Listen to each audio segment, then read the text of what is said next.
La educación socialista se define como una forma de educación social, con el principal objetivo de mejorar la calidad de las personas. Fue una corriente filosófica que inicia con Platón y se basa en la laicidad del Renacimiento, la Ilustración y se desarrolla con Marx y Engels. Tiene su origen en la Revolución Industrial en el siglo XVIII. Se localiza en Inglaterra con la revolución de la clase de luchas, iniciada con el proletariado, la cual propuso la sociedad comunista. Teoría de la formación humana. Según esta teoría, la personalidad humana se constituye y se expresa en lo concreto de las relaciones productivas y sociales, plena continuidad con el ambiente natural.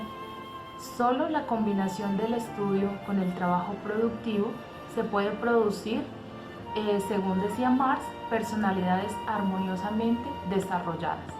Las ideas más importantes de la pedagogía social son la igualdad de las clases sociales a través de la enseñanza, escuela única, unificación de aspectos intelectuales y manuales, enseñanza estatal sin que el gobierno interfiera en ellas, sistema educativo laico, mixto y gratuito, educación politécnica, integración entre la escuela y la vida, educación polivalente.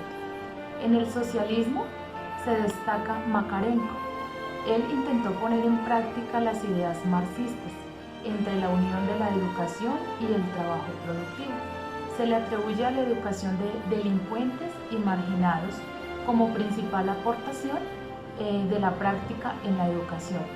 Las contribuciones vigentes del socialismo en la actualidad son la combinación del trabajo y la enseñanza. Una de las aportaciones de la educación social es dirigir la educación a un ámbito más laboral.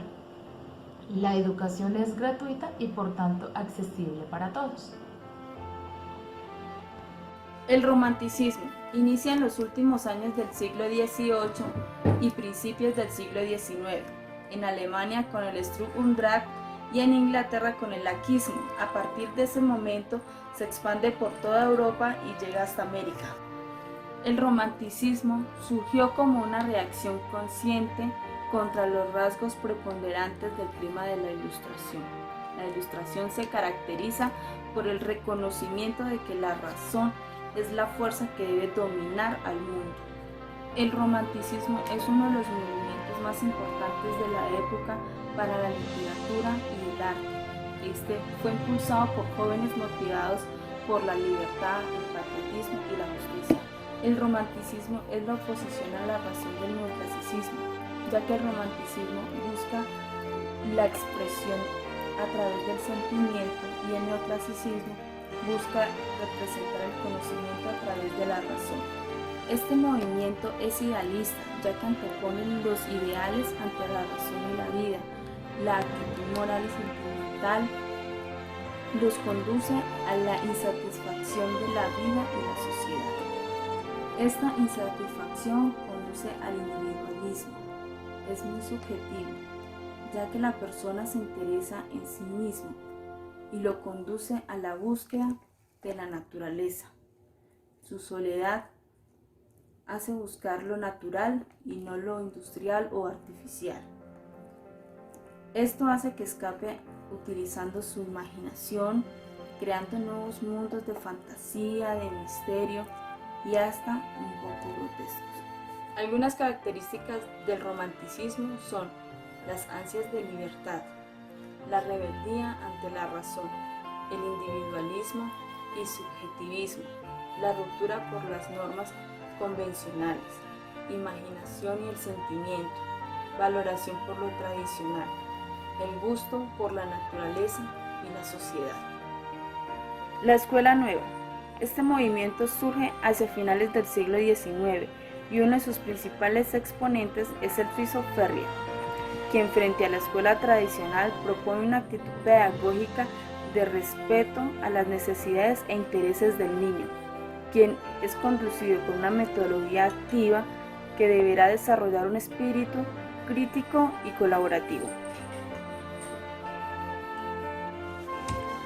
En la Escuela Nueva, el niño se constituye como el eje de toda actividad educativa.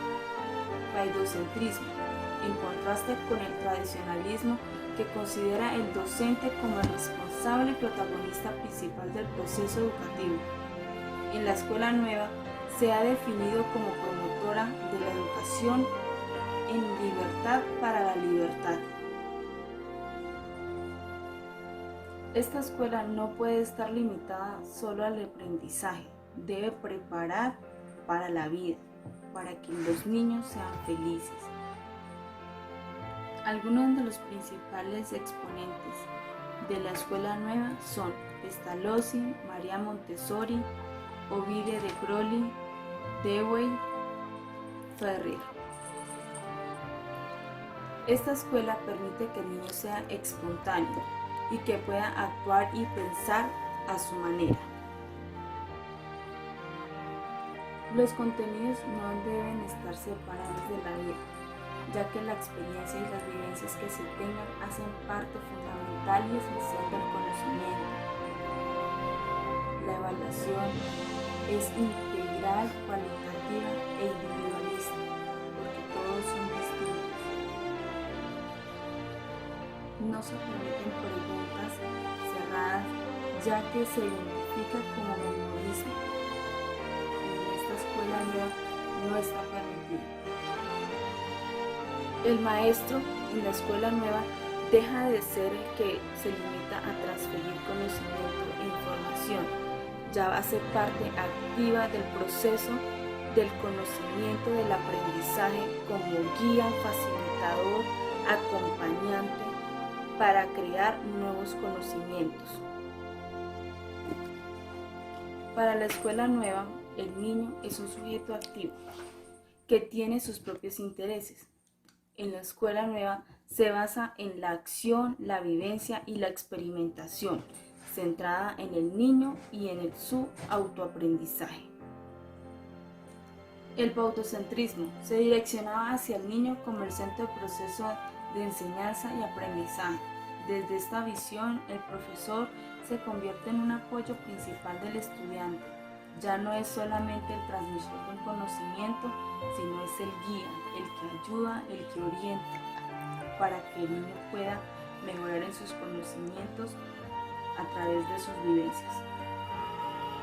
La enseñanza y el aprendizaje han tenido una gran influencia durante toda la historia.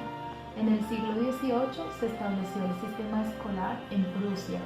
Se implementaron reformas educativas derivadas de la Revolución Francesa. El pedagogo educativo más relevante del siglo XVIII fue Rousseau.